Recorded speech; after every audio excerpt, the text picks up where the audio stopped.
Sorry about. All right, sorry about that. So I had to hit the recording. Sorry about that. So anyway, without further ado, I'll turn over to my partner, Ted Noor, who will introduce today's speaker. Good morning, folks. I'm glad to be here. And I'm going to introduce Alan Cohen. And Alan, I guess I met, I think, for the first time at this year's SABR Malloy conference, although I've seen him on here and elsewhere. He's the vice president and treasurer of the Smoky Joe Wood SABR chapter in Connecticut. He also chairs SABR's Bio-Project fact checking. So it's good that Trump or Harris aren't here because he could fact check.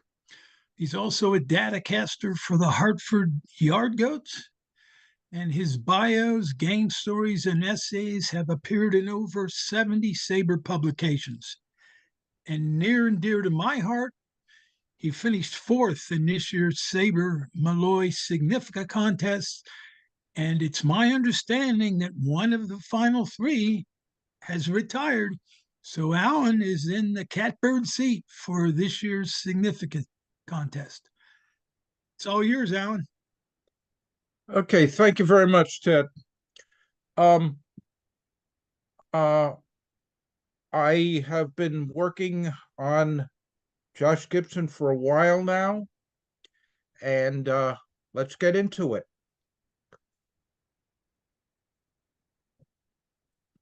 There we go.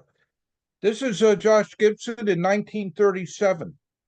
This is his first year with the Homestead Grays. Well, I should say back with the Homestead Grays. He had been with the Pittsburgh Crawfords from 1932 through 1936. And due to any number of things going on in 1937, such as the Crawfords losing many players to the Dominican Republic, the Crawfords needed bodies, so they gave up their best player, Gibson, to the Grays in return for 4 lesser players. Jimmy Powers, the great writer for the New York Daily News, was championing the cause of integration. And he wrote an article on September 1837, his column, and he says, for batting exhibit A, I give you the unbelievable Josh Gibson, catcher for the Homestead Grays. Josh missed immortality and a chance to endorse breakfast food by being born on the wrong side of the social structure. Ask McManus at Yankee Stadium if Josh didn't haul off and smite the longest ball ever to take place in the park's history. A commercial air pilot says the ball whizzed past him over Bellefontaine, Pennsylvania, took a bad hop on a thundercloud, and broke one of St. Peter's window panes. Yes, there is a bit of hyperbole in all of this, and there's myth and legend and everything else with Josh Gibson. Myth, majesty, and mystery. Here are a few things that over the years in doing Negro League research, I saw about Josh Gibson. Josh Gibson hit the only fair ball completely out of Yankee Stadium. Did he? Josh Gibson hit 2 fair balls completely out of Griffith Stadium. Did he? Josh Gibson in one season at Griffith Stadium in 1943 hit more home runs than were hit by the 7 visiting American League teams, all combined. Did he?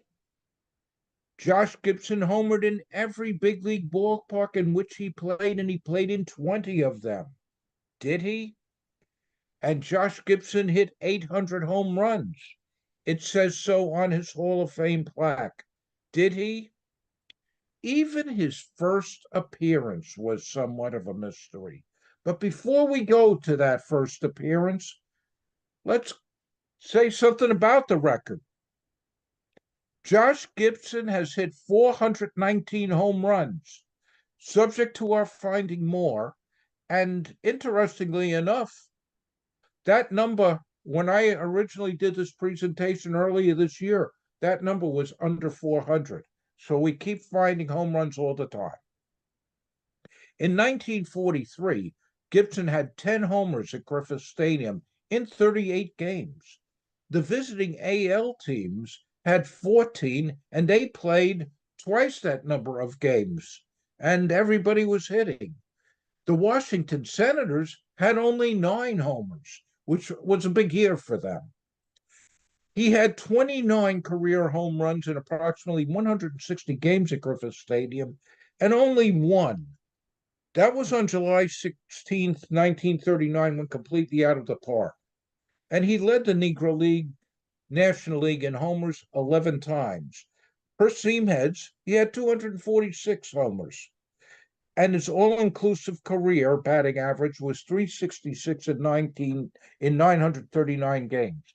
I will say that the gap between the 246 games and the higher number I have and the still higher number that is speculated is caused by seam heads only posting stats for games for which there are box scores, and we have tragically few box scores, maybe half of the games, if that, have box scores.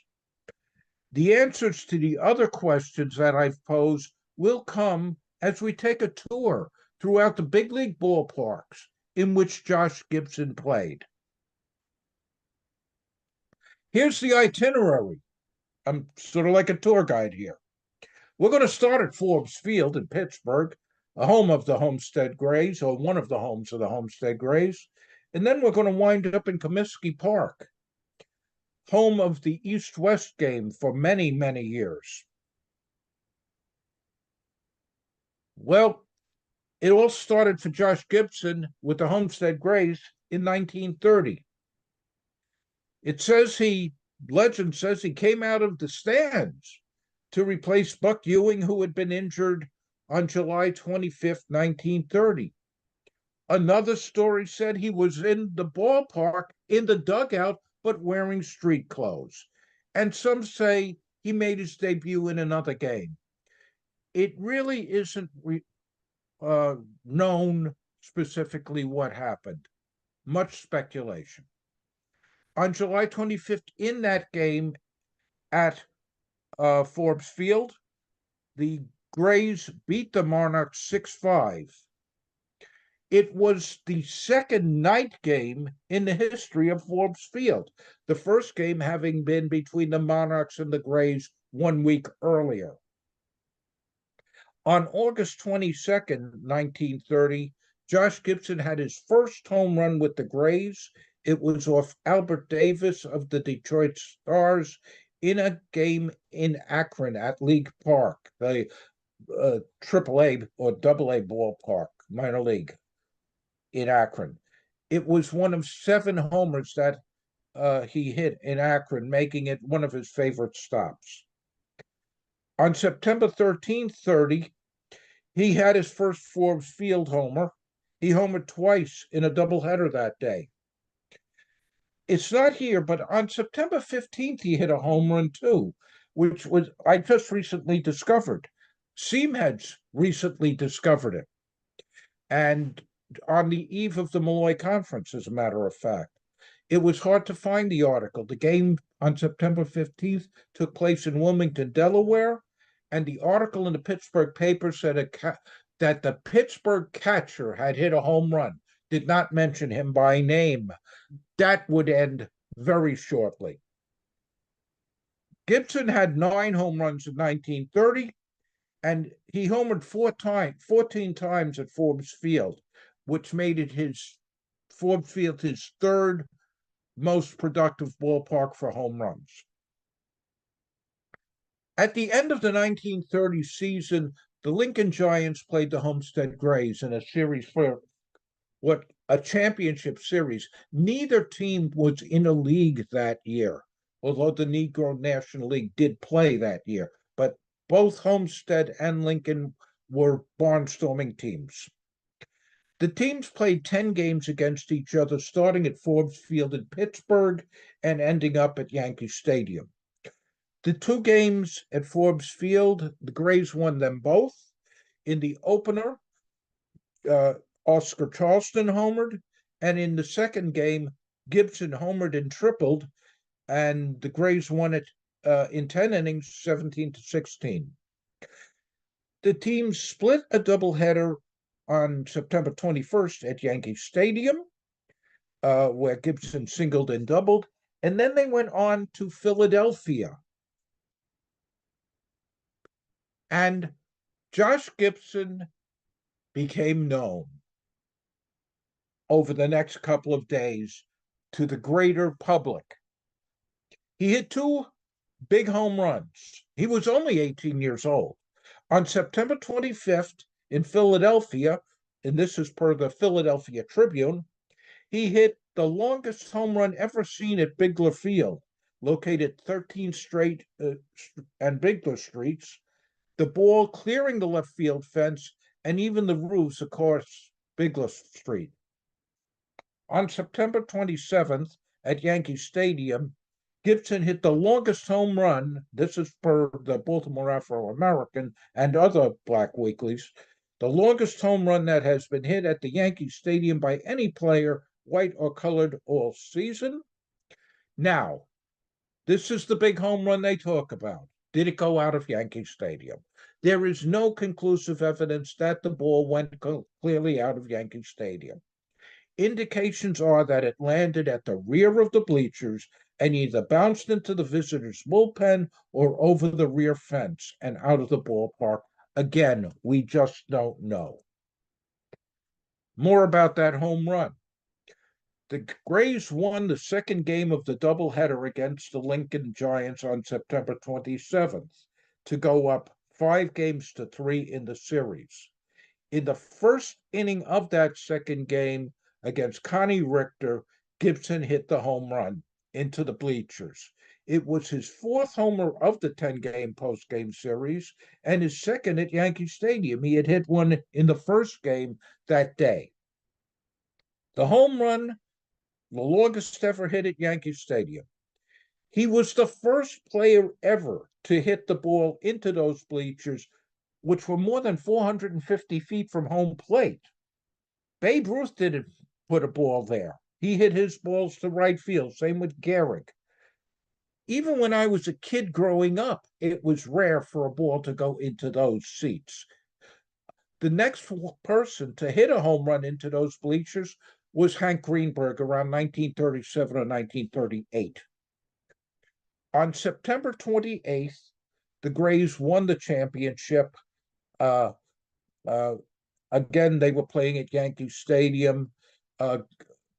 Gibson did contribute to the victory on the 28th, but he did not hit a home run that day. Gibson had 7 career home runs at Yankee Stadium.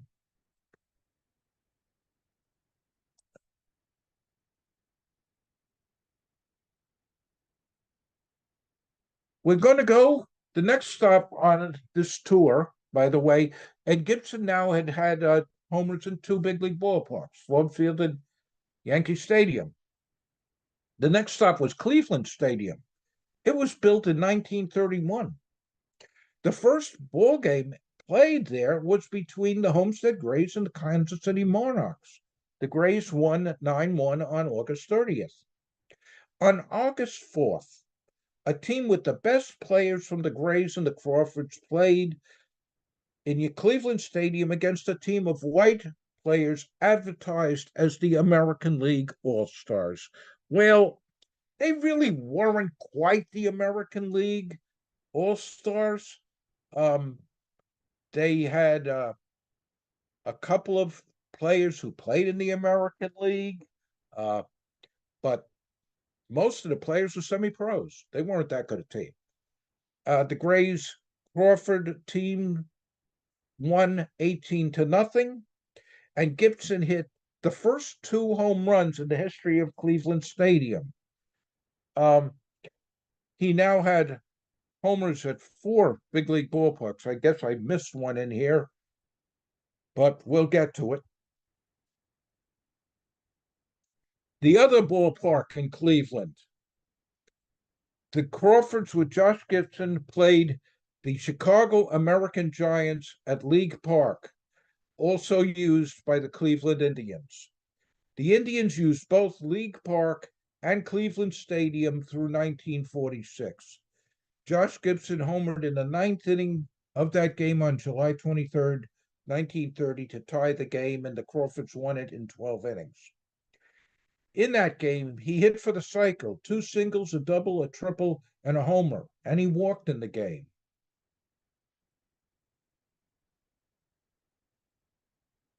The next ballpark we're going to talk about is Baker Bowl. Baker Bowl was the home of the Philadelphia Phillies from 1895 through 1938.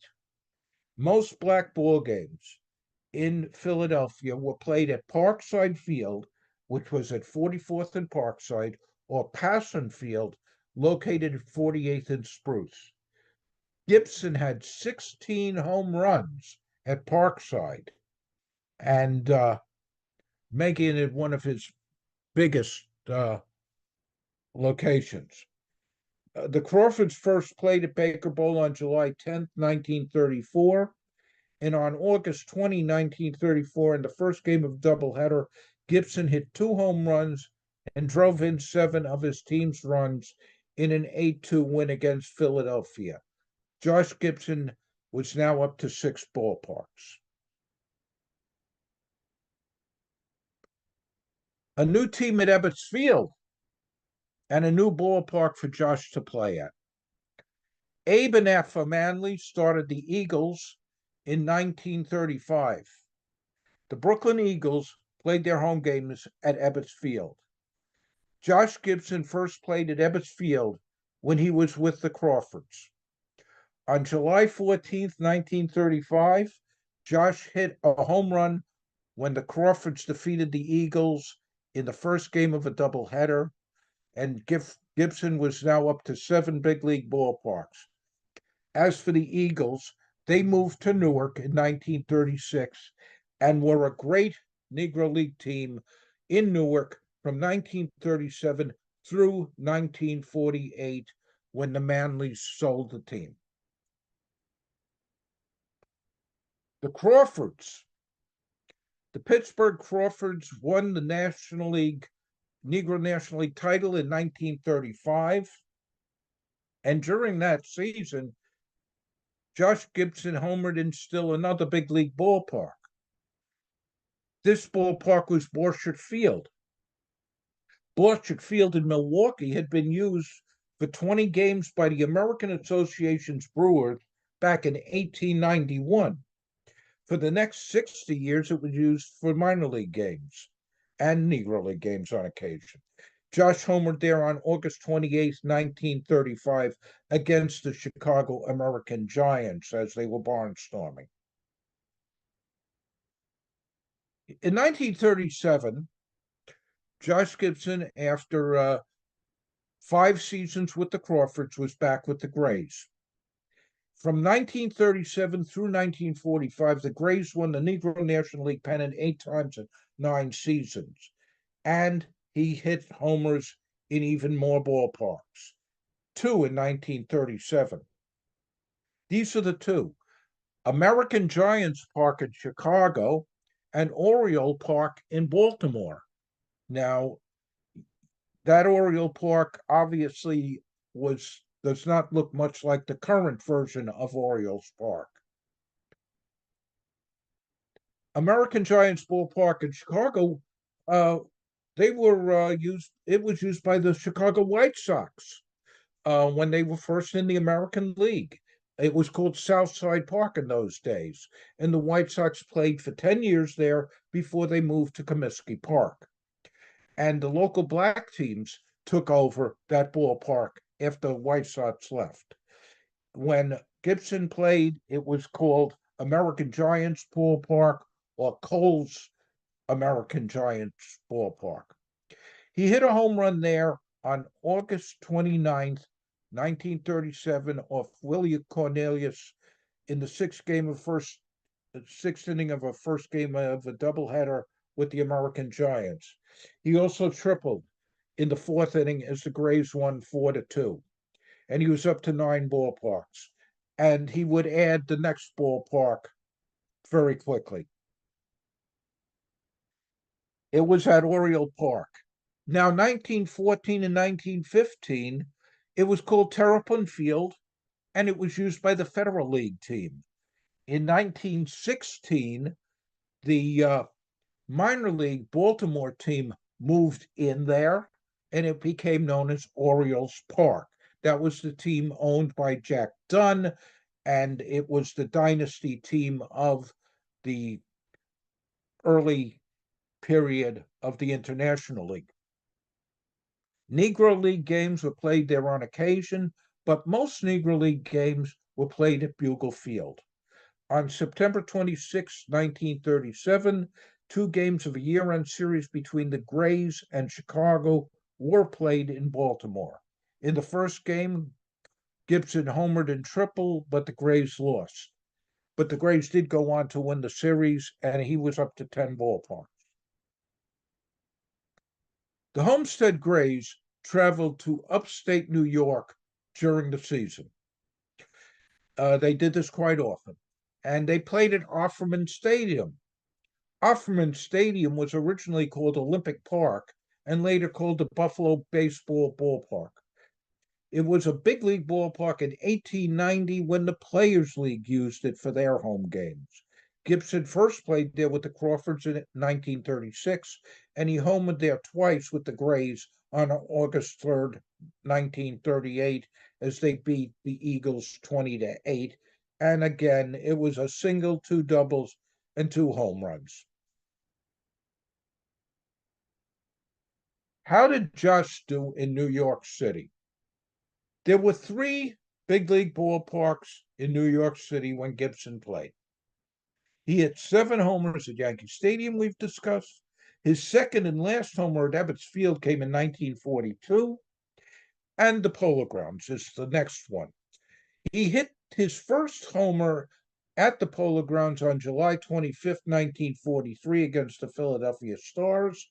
He hit 4 homers in all at the Polo Grounds.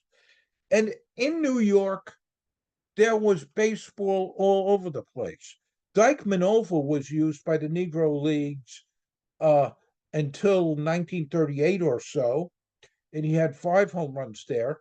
Dexter Park, which is on the Brooklyn-Queens border, was home for the Negro Leagues for many years and also to the Brooklyn Bushwicks. And he played against the Farmers at their ballpark, at Erasmus Field, and at the Sherwood Oval. And the semi-pro ball fans were as supportive of the semi-pro game in New York as the fans were at the Polo Grounds, Yankee Stadium, and Ebbets Field. How about Chicago? Well, American Giants ballpark, he homered there, but obviously we're all more familiar with Wrigley Field and Comiskey Park. And Josh Gibson hit home runs at each of those ballparks.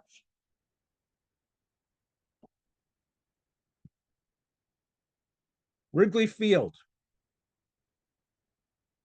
This is obviously a more current picture of Wrigley Field, but Josh Gibson only played there once. Wrigley Field didn't house Negro League Baseball, but on August 29th of 1943, he did homer against Satchel Paige of the Kansas City Monarchs, as Wrigley Field was used as a neutral site in a game between the Grays and the Monarchs. But Comiskey Park, it would take him a while to get his home run at Comiskey Park, although he played there quite often. Philadelphia, Shibe Park. We had spoken about Baker Bowl. We had spoken about Bigler. We spoke about the other 2 ballparks in Philadelphia. But Shibe Park was not near the black fan base, And after 1938, Shibe Park was home to both the Phillies and the A's. There were not too many open dates, even if they wanted to play the Negro League games there.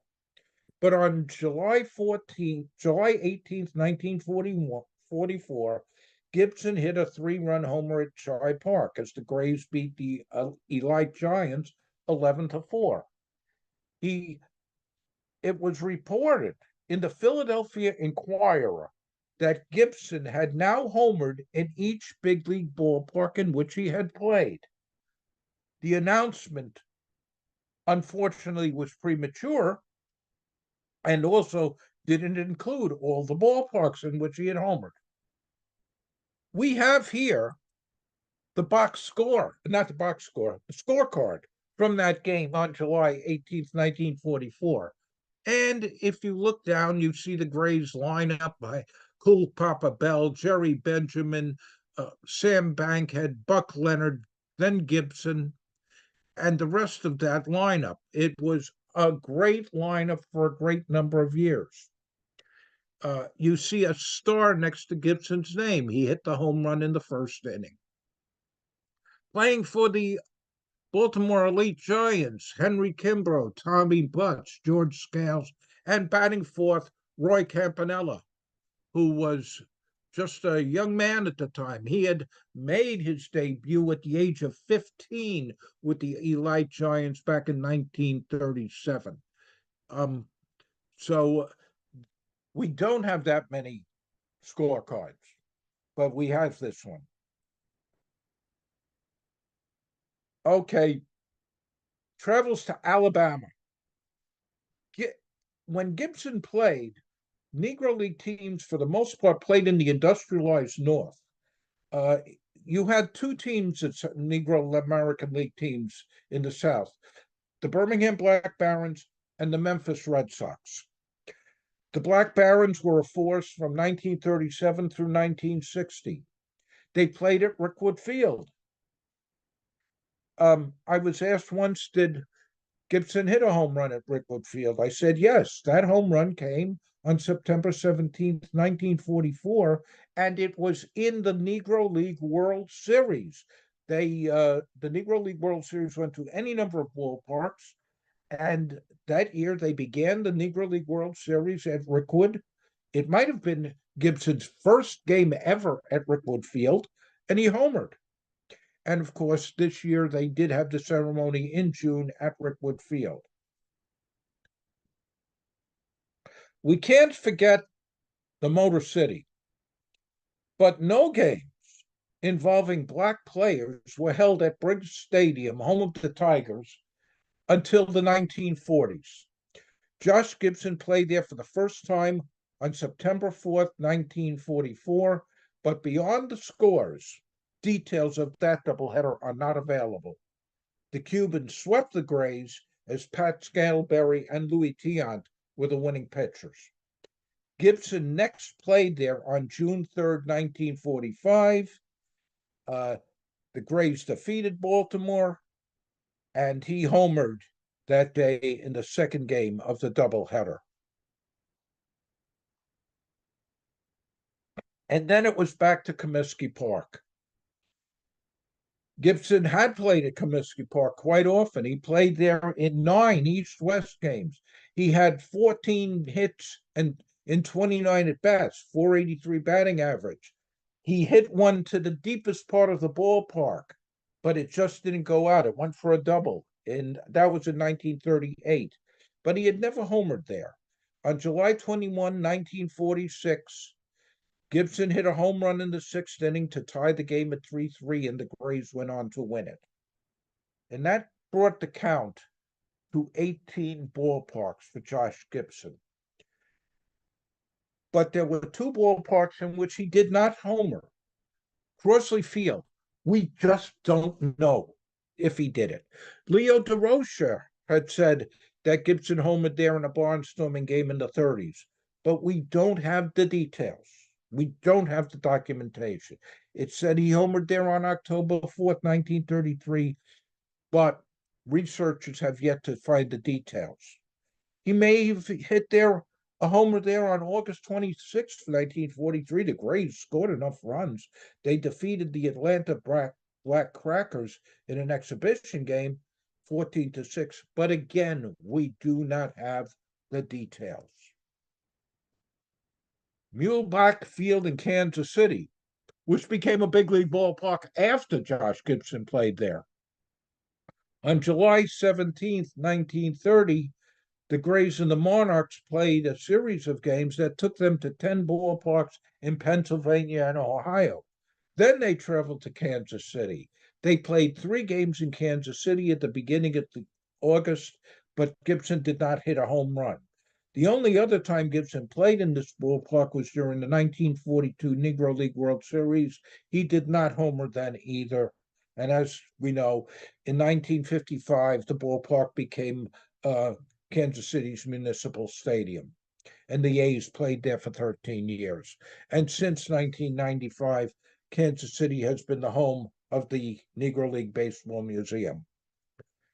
Griffith Stadium, that alone we have to have a page for. 29 home runs, his last one being September 15th, 46. His productivity was right there with some of the greats of the game. Gibson had 1 home run per 5.62 games. Ruth, 1 per 5.03 games.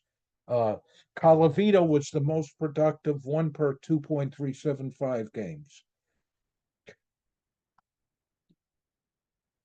In 1938, and this is recent research, we were looking for other stuff and found out about this.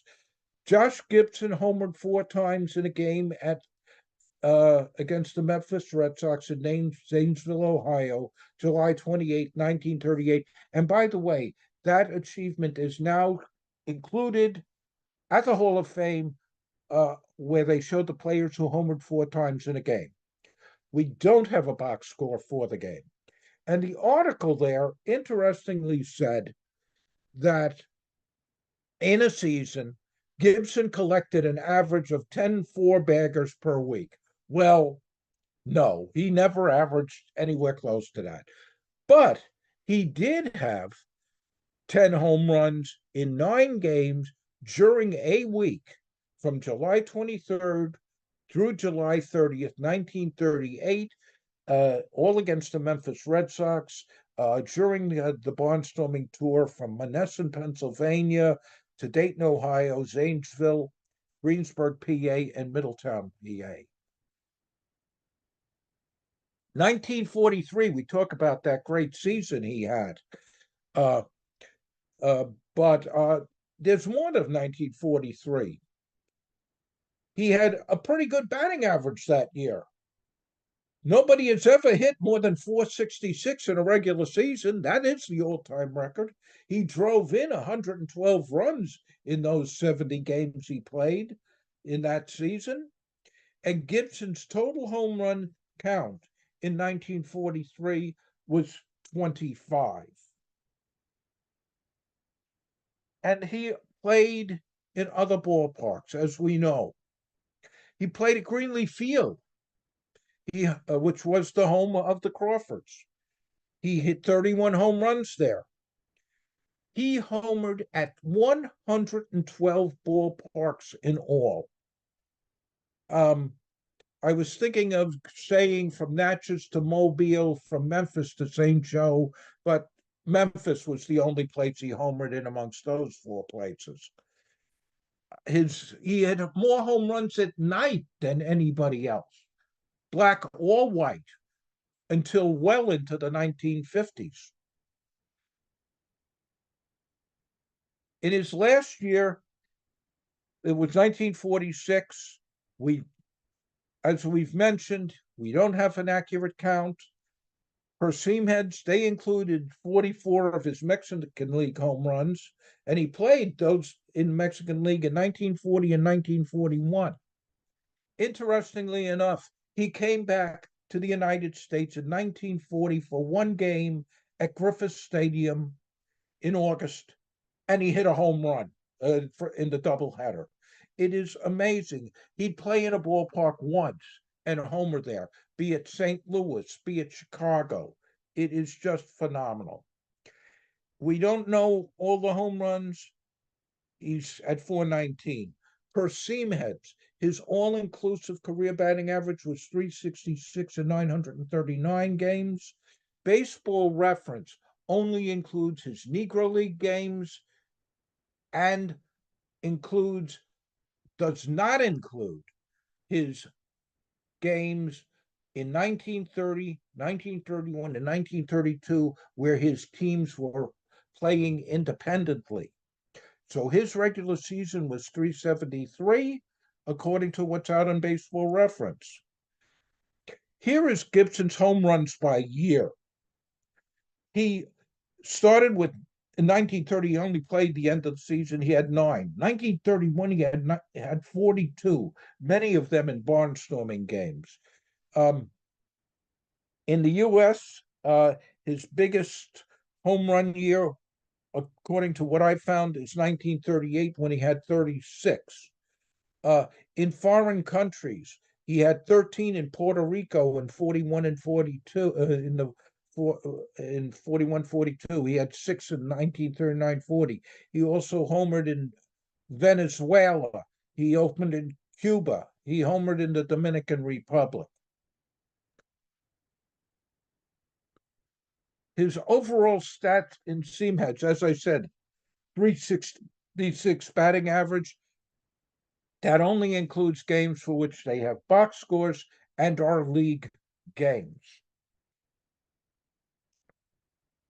Baseball Reference has 373, but does not include those 3 years from 30 to 32. It has one game in 30 where he, according to their research, played a game with the Memphis Red Sox.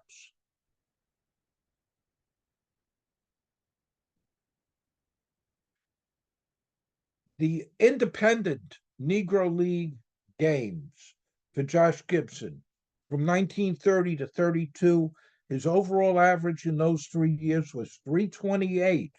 So if we include those games in his totals, that brings his average down to 364. So research is still ongoing. What the final numbers will be, we don't know. This is my contact information. If anybody wants to look at what I've written or get in touch with me, you can. And that is my presentation. We'll open it up for questions now.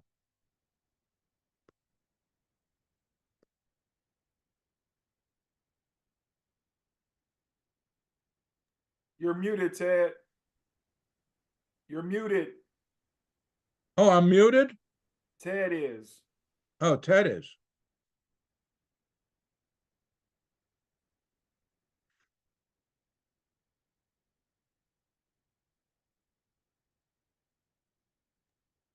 Sorry about that.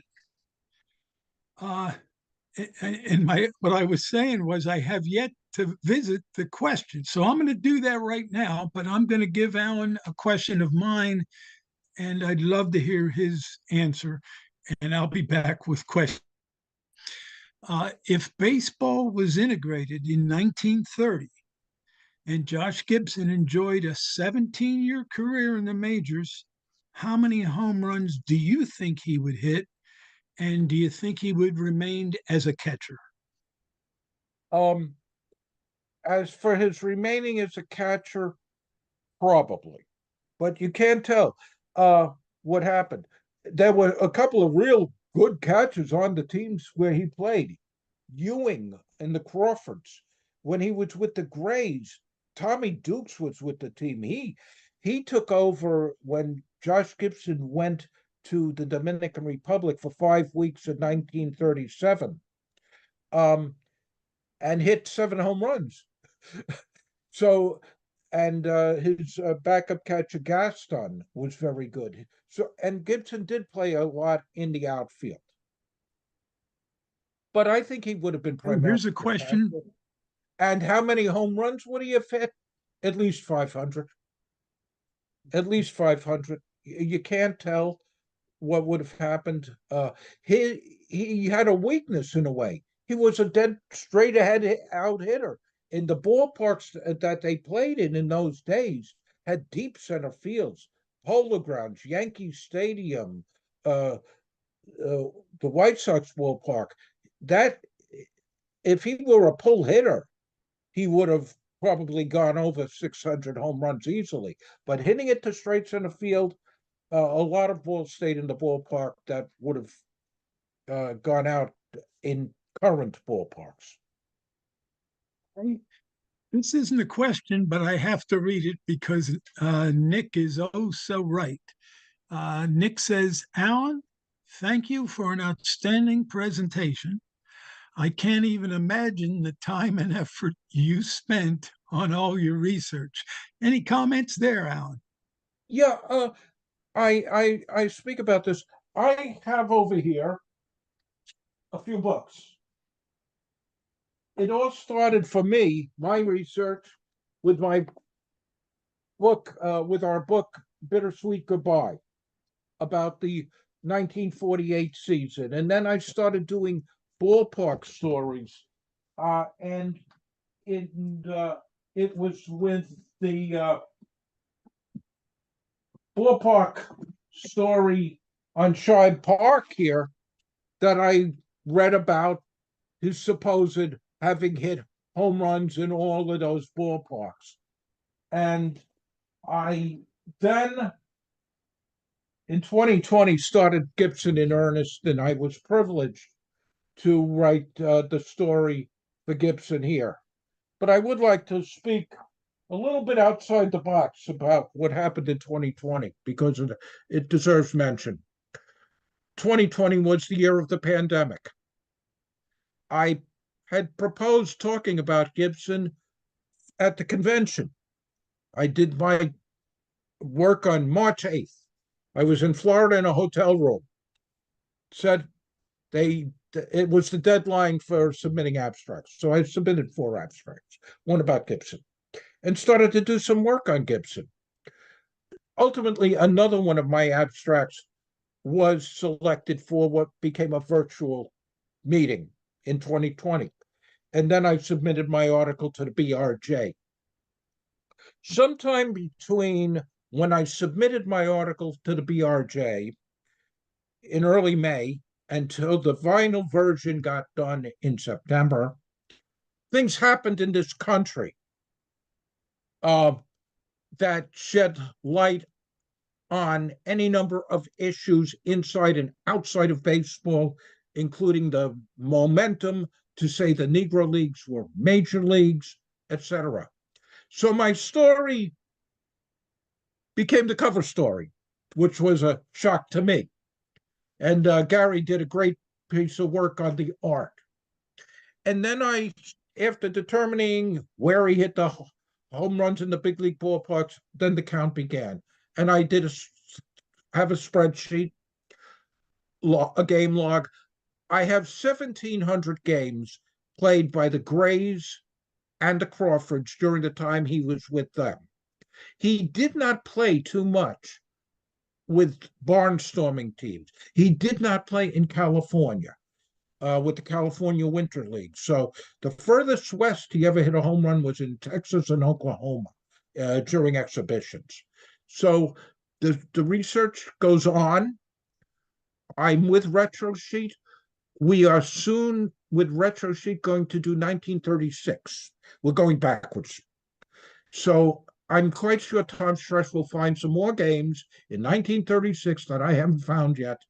And we'll see if he had home runs there. I expect the count to grow. I don't think it's going to be much more than 450 by the time we finish. And to answer those folks about games not being reported and there being 800, no. When Josh Gibson hit a home run, it was reported. It might be the only thing reported about a given game, but it will be there. No box score will be there, maybe not even a line score, but it says Josh Gibson homered. And my rules for counting a home run for Josh Gibson: did it go over the fence? And did people pay for admission to the game? So I have a very broad number of games, a lot of semi-pro games, a lot of exhibition, but might not be included by seam heads. Questions are rolling in now. Paul Julian has two questions. He wants to know if you were able to document the home run he hit against Martin Diego in the 1935 playoffs. And Bill Veck claimed that Josh hit one to center field. Do you know if the home run he hit in Comiskey was in center field? In all likelihood, it was. I'd have to research it. And what was the other question you had? The homer off Diego in the 35 World Series or playoff. Yeah. Well, hold on a second. I won't think you share. have that one. The Okay. newspaper had it. Okay.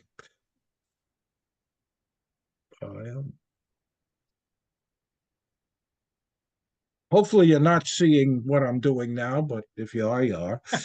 We're not saying. Okay. I have a Josh Gibson log. 1935. September, I think.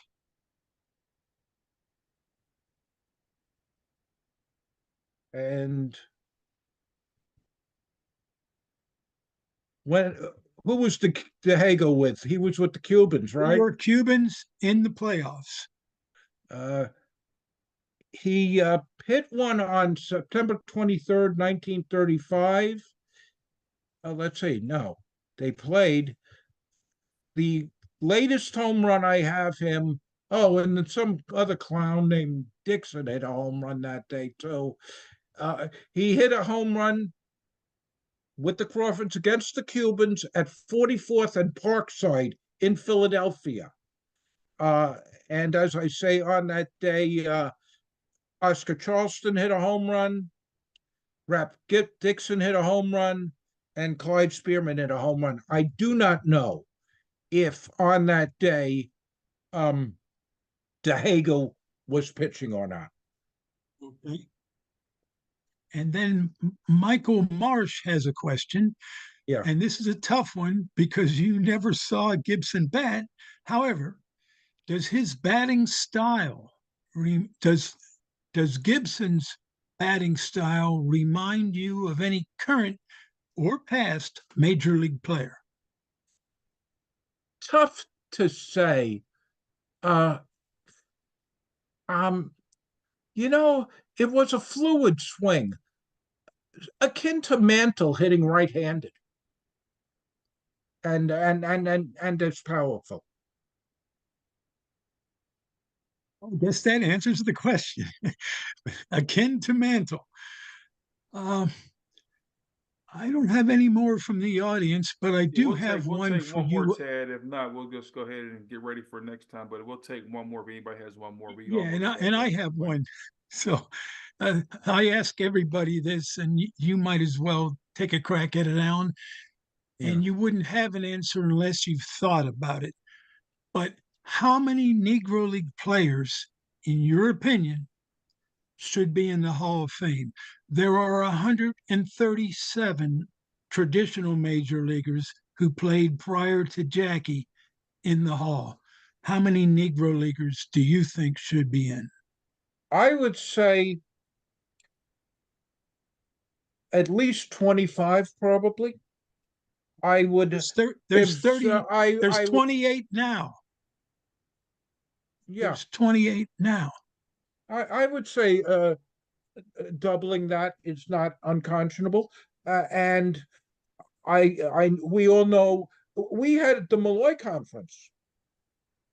You spoke for Rap Dixon, of course.